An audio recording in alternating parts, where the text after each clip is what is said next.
In 1980, the Montreal Canadiens were going for their 5th straight Stanley Cup, facing the Minnesota North Stars in the quarterfinal. The series was tied at 3 games apiece. The score was tied 2-2 going in the third period, with less than 2 minutes to go when this happened.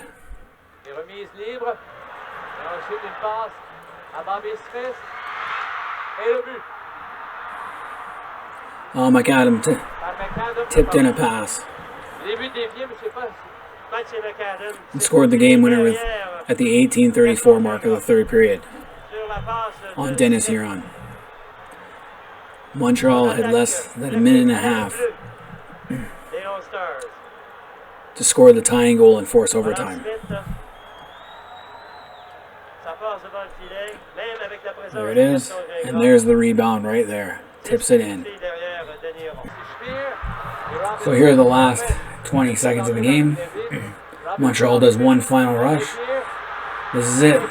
To force overtime and keep that drive for 5 alive. Goes behind the net. Last chance right there, and he missed it. And that was it. The dynasty was over. The king is dead. Long live the king. How did the Minnesota North Stars, an underdog, defeat the mighty Canadians? And let's take a look at how the dynasty ended. The Montreal Canadiens dynasty began in 1976, and they went on to win 4 straight cups from 76 to 79. Let's take a look at those cups first. In the first Stanley Cup, they swept the defending Stanley Cup champions, the Philadelphia Flyers, in 4 straight games. They did the same thing to the Boston Bruins 1 year later, sweeping them in 4 straight games. Guy Lafleur was the Conn Smythe that year. They defeated the Bruins again, this time in 6 games in 78. Larry Robinson was the Conn Smythe winner that year.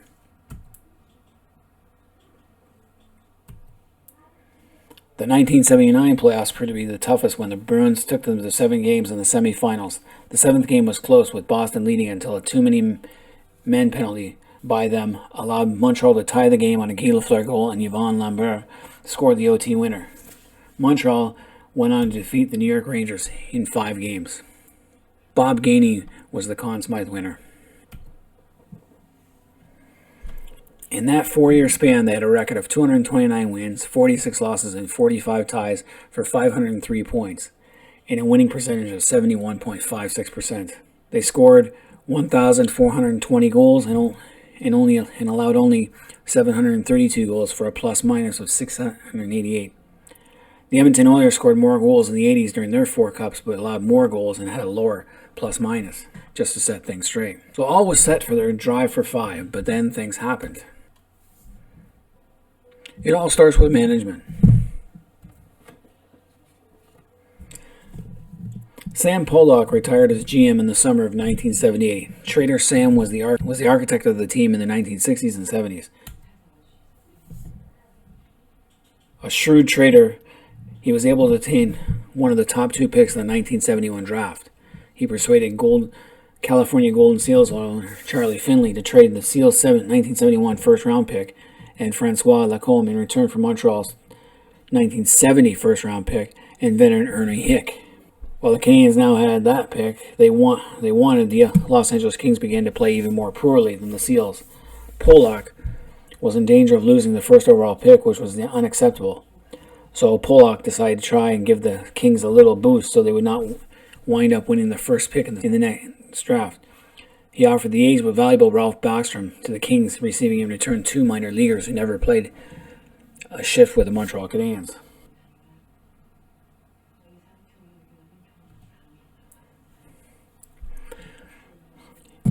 Replacing Pollock was Irving Grindman.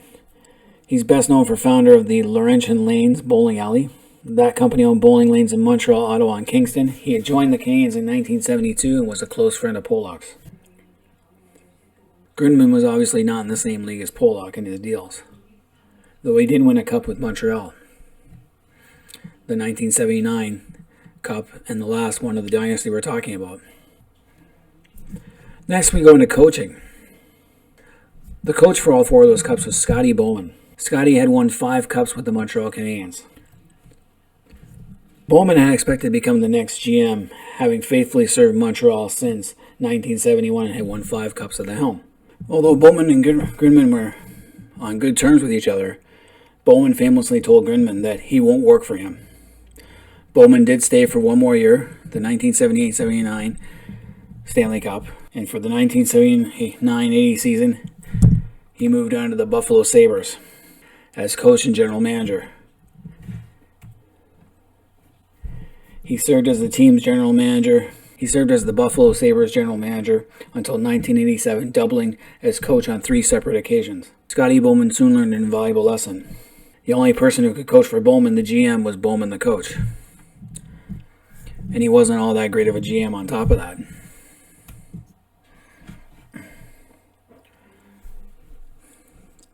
The Canadiens also lost a valuable minor league coach, Al McNeil.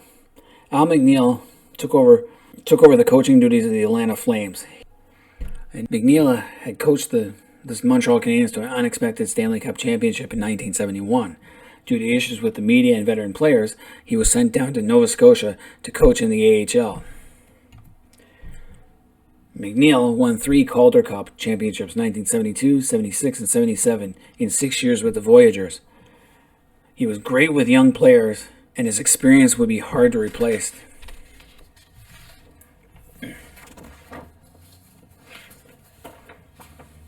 Shortly after the last Stanley Cup, there was a slew of retirements that really hit the Canadiens hard.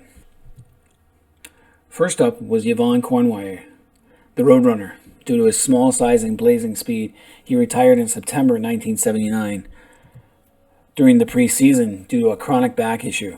The captain was an 8-time Stanley Cup winner, 4-time All-Star, and Conn Smythe winner, and was captain of the Habs from 1975 to 79.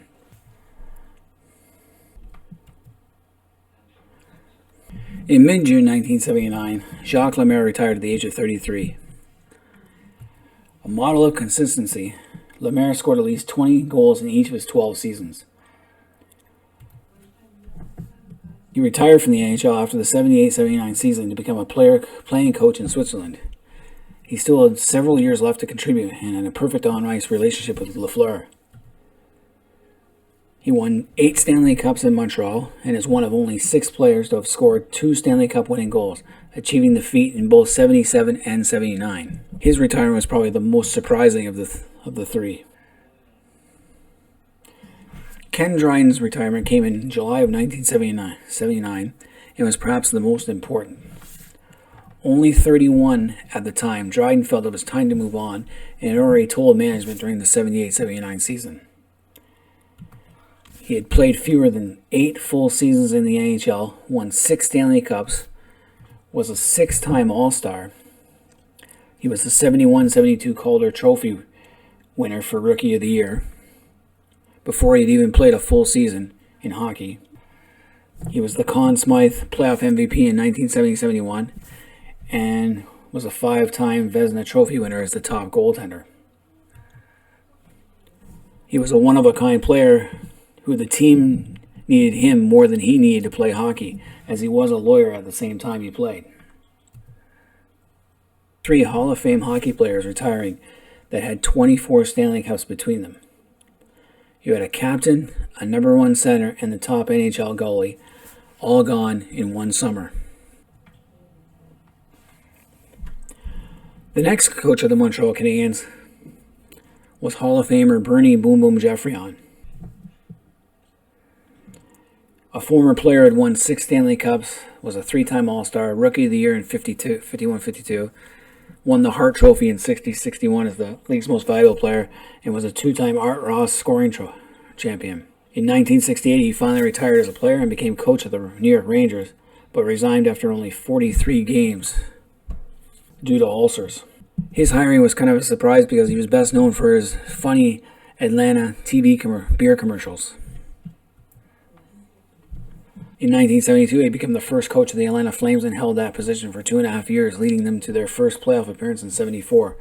However, 52 games into his 3rd season, He had to resign due to health problems again. Hired on September 4th, he was unable to instill discipline on the team, and his recurring stomach ailment forced him to step down after 30 games. At the time he stepped down, he was 15-9-6 for 36 points and was first in the Norris Division, though the Norris Division was notoriously weak with teams like Pittsburgh and LA in that division. He was replaced by a former head coach, Claude Ruel, who had served as the assistant coach to Scotty Bowman. Now, Ruel had started as a key part of the Montreal farm system and served as one of the team's top scouts. He later was elevated to the front office of the NHL club and served as director of player development. Ruel was hired to coach the Habs in '68, replacing legendary Toe Blake.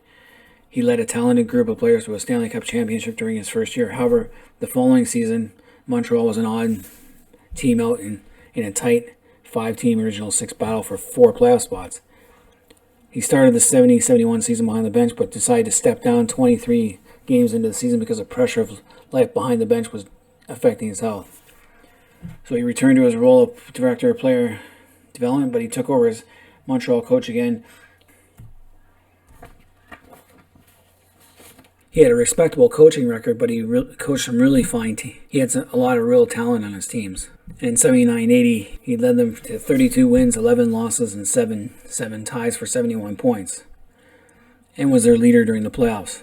He was an okay coach, but not a great coach. When it came to with the veteran players, he was better with the younger players. So the Montreal Canadiens went into the 79-80 season. They ended it with being the third-ranked team, but they had lost a lot of key components of their team and did not replace them. They had lost a lot of key components in the management area and did not replace them with less than stellar talent. Now, to replace Dryden, they still had Michel Bunny Larocque, who had been Dryden's understudy for 5 years. This would be his turn to become the starting goaltender. And he had an okay year. Not a great year, but it was okay. Now, as insurance, on August 30th, 1979, goalie Dennis Huron was traded from the Pittsburgh Penguins with a round 2 pick in the 82 draft, which turned out to be Jocelyn Gavreau, for Pat Hughes and Robert Holland. A good move for an experienced tender who had done well despite playing for some truly bad teams. He would have his best season in Montreal. They also had Richard Sevigny as their number 1 goalie in their farm system. He would appear in 11 games over the season as their third-string goalie. The team was still pretty deep. In 1977 NHL Amateur Draft, Montreal had 2 number 1 draft picks. The first one was Mark Napier, taken 10th overall, though they passed on Mike Bossy, which was a big mistake. And their second pick in the first round at number 18 was Norm DuPont.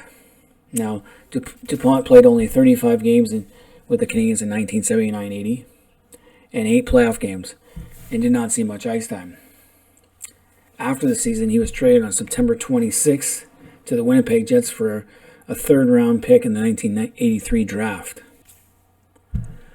Chris Nyland got his start a lot sooner than I ever thought. He was drafted in the 19th round, 231st overall, in the 1978 amateur draft. He played 15 regular season games and 5 playoff games, but was mostly a non-factor that year, as he was on the 4th line, though he did win a Stanley Cup later on in his career with Montreal in 1985-86. Dan Geoffrion was the grandson of the coach Bernie Boom Boom Geoffrion. He's the second of 3 Geoffrions to ever have suited up for the Montreal Canadiens. His son would later play a couple of games with them. Now, he was a first-round, 8th overall pick in the 1978 amateur draft and played 32 games, 2 playoff games, but was another player without much ice time. He was actually traded on October 8th, 1981 to the Quebec Nordiques for cash, and then the Nordiques then traded him on that same day to Winnipeg Jets for cash. It's amazing how they used to trade players for cash. Then you have Gaston Gingras. He was the second round, 27th overall pick in the 1979 entry draft. Unlike the other three guys, he saw lots of playing time as Guy Lapointe, Gilles Lupien, and Serge Savard all missed significant playing time during the course of the year. He would later be traded. 2 years later, he was traded to Toronto, but then would actually come back to Montreal in 85-86 and win a cup. So he was one of the better picks they had. Overall, that season was pretty much a success. Guy Lafleur and Pierre Larouche both scored 50 goals. Steve Shutt was 3 goals shy of that mark. They all played on the line. So you can see they had 147 goals on that one line. Pierre Mondeau had a 30-goal season. And you can see that Guy Lapointe only played 45 games. Doug Risebrough played 44 games. Savard played 46 games. Chartres played 66. Lupien 56. Some of the veteran players had missed some time, especially on defense. And they really did miss guys like Lemaire. Michel Leroux played in 39 games. Denis Huron played 34 games. And Richard Sevigny played in 11 games. Denis Huron was 25-3-3 with a goals against average of 2.52, which was pretty decent. He didn't have any shutouts though. Michel Leroux went 17-13-8 with a 3.33 goals against average and 3 shutouts. So a very disappointing year for him. Richard Sevigny was 5-4-2 with a 2.95 goals against average. So goaltending wasn't concerned, as they were not like Ken Dryden. So Lafleur was the top third highest scorer that year, behind only Wayne Gretzky and Marcel Dion. Marcel Dion had more goals than Gretzky, so that's why he won the scoring title that year. And those 3 players were way ahead of everyone else. So let's go to the first round. In the first round of the playoffs, Montreal, as the 3rd seed, played the 14th seed Hartford Whalers. What was interesting this time was that the NHL changed the playoff format due to the expansion, and that the top 16 teams made the playoffs, and you were seeded 1 to 16. So seed 1 played seed 16, 2 played 15, 3 played 14, so on and so on and so on. And every round the seeds were reshuffled. So Montreal was playing a Hartford team that was with a losing record.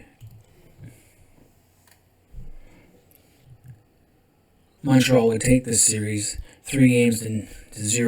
It's interesting that this was also the last playoff games of Gordie Howe and Bobby Hull. Guy Lafleur had 3 goals and an assist in those 3 games and was playing really well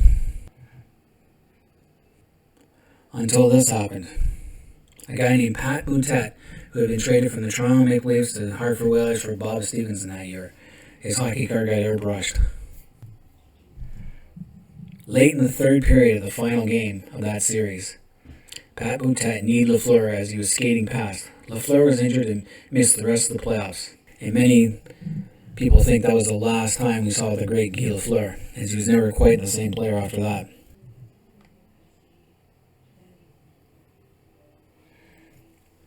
Here you see the scores for Montreal's.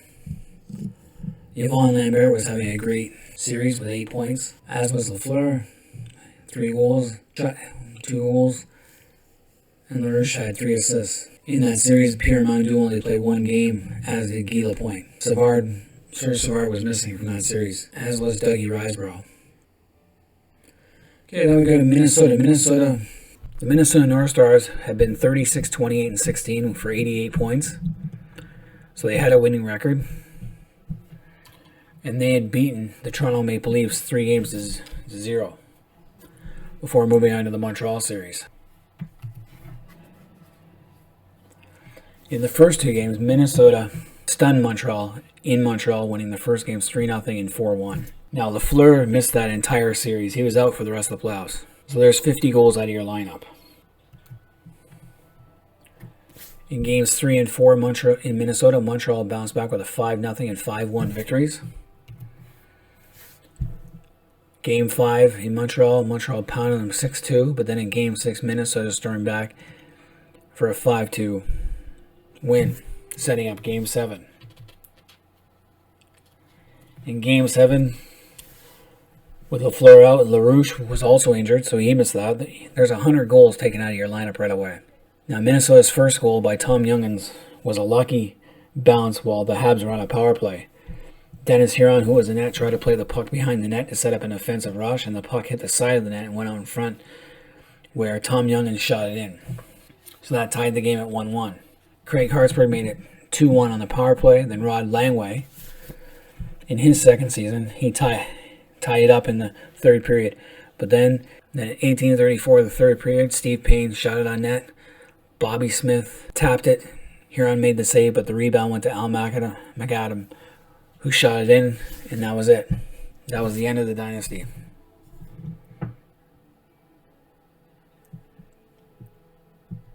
Mark Napier was the leading scorer at 7.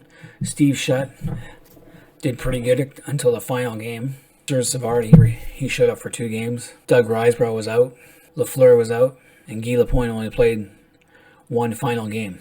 Interestingly enough, in that series, Michel Larocque had the better goals against average. He was 3-1, while Dennis Huron was 0-3. So injuries had a lot to do with it. Their defense was really banged up, with Lapointe and Savard, both future Hall of Famers, only playing 2 games each. Lafleur only played 3 games and was out. Mondeau played 4 games, and LaRouche missed that final game. So that's what did them in with the Minnesota series. But I think it was just the whole season in general. Too many changes from top to bottom. Management and coaching had a huge effect on how they were being run. The players, they lost to retirement. They had no one ready to step in, as they could never replace Dryden. And they definitely didn't have goaltending with Larocque, Huron, and Sevigny. Those 3 players would not even be around the next time they did win a cup. They could never replace Yvon Cournoyer, and they couldn't replace Lemaire. And the injuries to Lafleur really hurt them. So that's my take on why Montreal didn't win that 5th cup and why their dynasty ended. Anyone out there, let me know what you guys think. If there's anything I missed. Anyway, until next time, this is Hockey Night in Belmont. I'm out of here.